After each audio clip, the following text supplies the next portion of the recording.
প্রকৃতির মাঝে সুখ খুঁজতে আসছি আজকে সকালবেলা পহেলা বৈশাখে। এসে দেখেন কি অবস্থা, হোটেলে কোনো রুম নাই।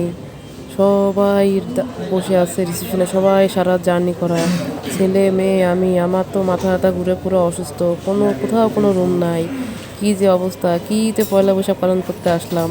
আসলে পয়লা বৈশাখ পালন করতে আসি নাই, লাকে বেঁধে গেছে। টিকিট পাইছি আজকে, কিন্তু হোটেলে রুম পাইছি, কিন্তু রুম এখনও ফাঁকা নাই। আমার মেয়ে তো পুরাই ক্লান্ত, আর ভালো লাগে না। কি আনন্দ, তারপরও এর মধ্যেও একটা অন্যরকম আনন্দ। হ্যালো এভরিওয়ান, আসসালামু আলাইকুম। আমি কানিস তোমার টিনা। সকাল সকাল নিয়ে আসলাম একটি ভিডিও। কি আর ভিডিও করব, দেখেন আসছি আজকে ট্যুরে, কক্সবাজারে 3 দিনের ট্যুর। ঈদ আজকের থেকে আমার ঈদ শুরু হলো, কিন্তু কিসের ঈদ জানি তো। ভালোই করলাম, সারা রাত জেগে আসছি, কোনো ঘুম নাই চোখে।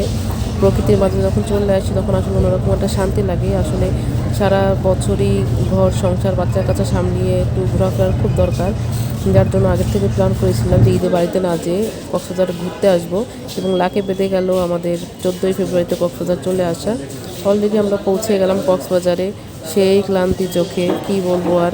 তারপরও আশায় ছিলাম যেহেতু রুম বুকিং দিয়েছি তাহলে হয়তো বা রুম পাবো, কিন্তু কি আর কপাল, এমনই কপাল। হোটেল সি কক্সে আমরা রুম বুকিং দিয়েছিলাম, কিন্তু কোথাও কোনো রুম ফাঁকা নাই। এটা হোটেল রিসিপশন।